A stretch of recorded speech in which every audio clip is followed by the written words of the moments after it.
ओम नमः शिवाय। मैं हूं एस्ट्रोलॉजर के एम सिन्हा और मैं अपने यूट्यूब चैनल पर आप सभी का हार्दिक स्वागत करता हूं। देखिए, हम लोग बात करने वाले हैं हरियाणा में चुनाव होने वाले हैं। इससे पहले के वीडियो में आपने जम्मू एंड कश्मीर के बारे में देखा और इससे पहले आपने महाराष्ट्र के बारे में भी समझा। इसके अलावा आने वाले समय में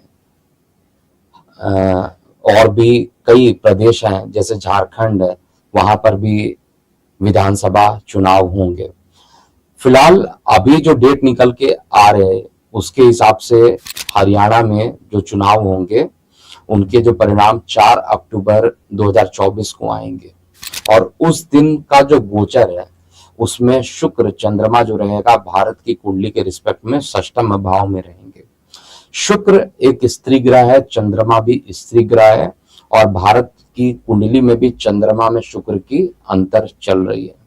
बहुत ज्यादा पॉसिबिलिटी है कि चुनाव को स्त्रियों के दम पर, यानी स्त्रियों के बल पर या स्त्रियों के ज्यादा पार्टिसिपेशन करने के कारण परिणाम जो आएंगे उसमें ज्यादा आपको जो रिजल्ट होगा वो ज्यादा आप जो रिजल्ट रहेगा वो ज्यादा से ज्यादा उनका प्रभाव आपको दिखाई देगा।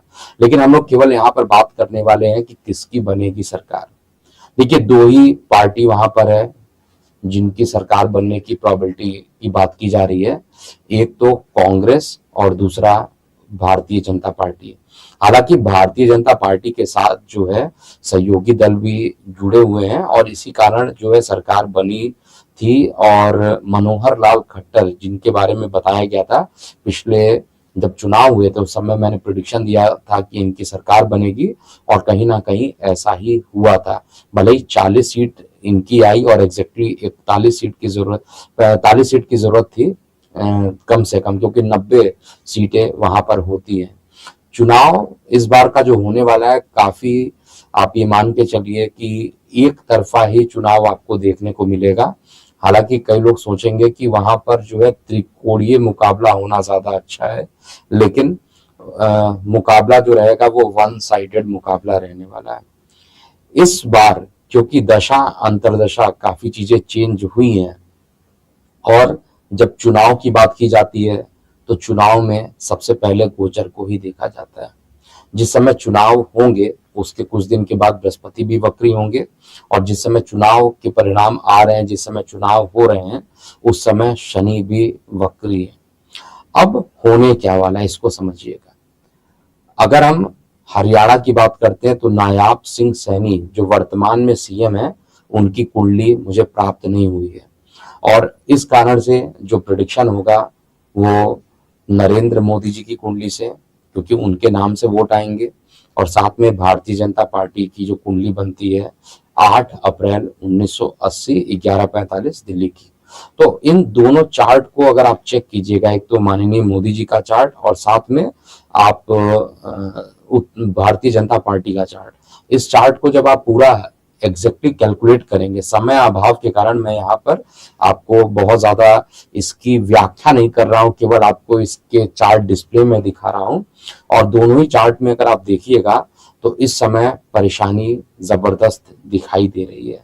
चाहे वो सहयोगी दल हो, सहयोगी दल साथ तो रहेंगे, टूटेंगे नहीं, 5 साल तक पूरी सरकार चलेगी, इसमें कोई डाउट नहीं है। मैं केंद्र सरकार की बात कर रहा हूँ, लेकिन राज्य सरकार की अगर बात किया जाए और वो भी हरियाणा में, तो भले ही वहां पर नायाब सिंह सैनी को चेंज किया गया हो और मनोहर लाल खट्टर को केंद्र में लाया गया, लेकिन फिर भी वहां पर मुझे सत्ता विरोधी लहर का दबदबा बढ़ता हुआ दिखाई दे रहा है और वन साइडेड ही चुनाव होंगे। मतलब बहुमत का जो आंकड़ा होता है 45 से ज्यादा सीटें, वो आराम से जो कांग्रेस पार्टी है वो आराम से वहां पर अपनी सरकार बनाते हुए मुझे दिखाई दे रही है। जबकि भारतीय जनता पार्टी और उनके सहयोगी दल अगर मिल भी जाते हैं तो भी ये आंकड़ा पूरा नहीं होगा। मतलब दोनों का सम जो है 45-46 होना भी मुझे बहुत कठिन दिखाई दे रहा है। और एक स्थिर सरकार को चाहिए कि बहुमत जितना होता है वो तो 50% होता है, कम से कम 60 या 70% का अगर आप चुनाव जीतते हैं यानी जितनी सीट है उसका 60 से 70% तक अगर आप चुनाव जीतते हैं तब आप वहां पर कुछ काम कर सकते हैं। मुंडेन एस्ट्रोलॉजी के अनुसार भी अगर देखा जाए तो कुंडली का जो चतुर्थ भाव होता है वो जनता का भाव होता है, और जनता के भाव में भी इस समय परेशानी बन रही है, क्योंकि जो जनता का भाव है वो सूर्य का स्थान है, और सूर्य जब चुनाव के परिणाम आएंगे ये अपना राशि परिवर्तन करेंगे।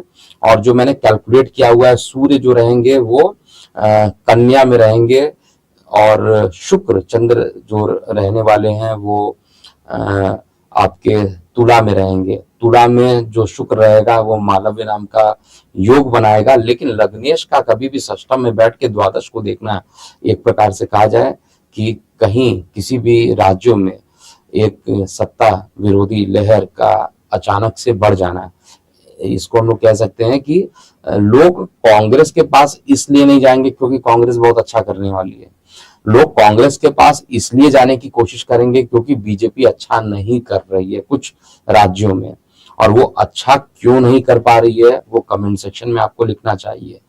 एक तो ग्लोबली रूप से देखा जाए तो बाकी जो पड़ोसी राज्य हैं उनके रिस्पेक्ट में तो हमारे देश की स्थिति अच्छी है, लेकिन ऐसा ना हो कि आप गलत पार्टी को चुने और उसके बाद आपको परेशानियों का सामना करना पड़े, क्योंकि एक सरकार जो होती है, और ये हरियाणा वो तीसरा राज्य ऐसा बन रहा है जहां पर बीजेपी जो रहेगी उसके हारने की प्रोबेबिलिटी थोड़ी सी ज्यादा दिखाई दे रही है, क्योंकि नवंबर तक का जो टाइम है, 24 नवंबर तक का टाइम वो बीजेपी के लिए खराब है। उसके बाद थोड़े से टाइम कंपैरेटिवली ठीक होंगे, और 25 मार्च के बाद तो टाइम और ज्यादा पूरे देश के लिए गड़बड़ रहेगा। 2024 के एंड तक टाइम अच्छा नहीं है, इसलिए हरियाणा में किसकी सरकार बनेगी, तो मेरा आंसर है वहां पर कांग्रेस और सहयोगी दल जो होंगे, जो इस समय वर्तमान में आपको बीजेपी पे दिख रहे हैं, हो सकता है कि वो भी शिफ्ट कर जाएं, और उन दोनों दल मिलकर या अकेले कांग्रेस अपने दम पर वहां पर सरकार बना सकती है, क्योंकि कांग्रेस ने अपना सीएम फेस नहीं डिक्लेयर किया है।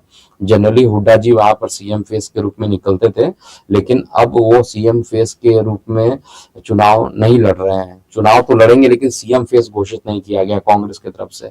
राहुल गांधी का जो चार्ट है वो भी आप लोगों को स्पष्ट कर देता हूं। 18 जून 1970 रात में 9:32 और दिल्ली में, तो मकर लग्न का चार्ट है, और जिस समय ये चुनाव के परिणाम आएंगे इनकी दशा जो चल रही है वो राहु जो अंदर है, मैं आप लोगों को एक वीडियो में भी बताया था, राहुल का राहु करके भी मैं बताया था।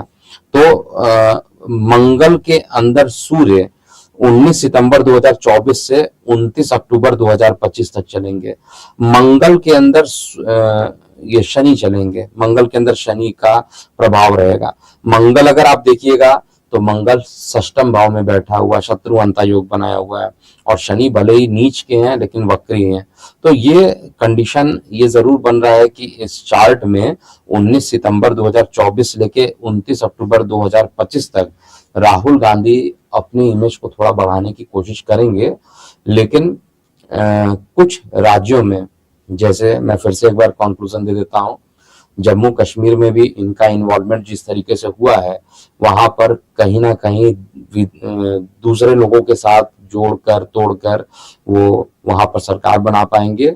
महाराष्ट्र में थोड़ा कांटे की टक्कर हो सकती है, और महाराष्ट्र में लेकिन टाइमिंग जो है वही चीज मैं बार बार बोलूंगा कि सरकार जिस तरीके से चल रही है, पहले उद्धव ठाकरे थे, फिर उनकी 3 लोगों की सरकार चली, एनसीपी और शिवसेना और कांग्रेस की, और उसके बाद इधर 3 लोगों की सरकार चल रही है। तो जनता कहीं पे भी खुश नहीं है, जनता दोनों तरफ से पिस रही है। प्रॉब्लम जो है केवल जनता को ही हो रही है, और निश्चित रूप से जिस समय ये चुनाव हो रहे हैं, ये कांग्रेस का और राहुल दोनों का ही चार्ट अच्छा बन रहा है कंपैरेटिवली। अगर चार्ट अच्छा बन रहा है तो ऑनेस्टली अच्छा ही बोलना चाहिए। ऐसा नहीं कि जो मैंने आपको पिछले वीडियो में बोला था कि देश को तोड़ने की कोशिश की जा रही है, लेकिन तोड़ने के लिए सबसे ज्यादा जो लोग हावी, उनका चार्ट तो अच्छा चल रहा है, लेकिन जो बचाने वाले हैं, जो लोग देश को बचा सकते हैं, अगर वो सहयोग नहीं देंगे तो फिर कैसे देश बचेगा।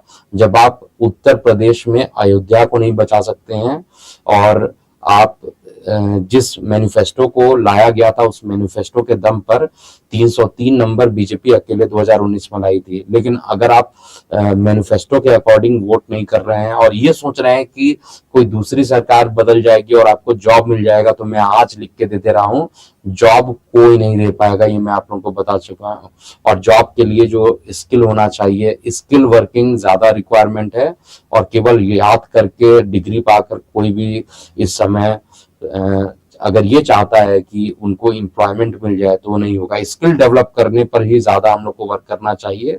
और जो गवर्नमेंट है उनकी जो परेशानी हो रही है लोगों को, उसको जरूर कमेंट सेक्शन में आपको लिखना चाहिए। लेकिन प्रेडिक्शन तो मेरा यही कह रहा है कि वहां पर कांग्रेस की सरकार पुनः एक बार बनने वाली, हालांकि गैप में बन रही है, लेकिन पुनः एक बार कांग्रेस की सरकार वहां पे बनेगी। तो अभी के लिए इतना ही। मैं हूं एस्ट्रोलजर के एम सिन्हा। ओम नमः शिवाय।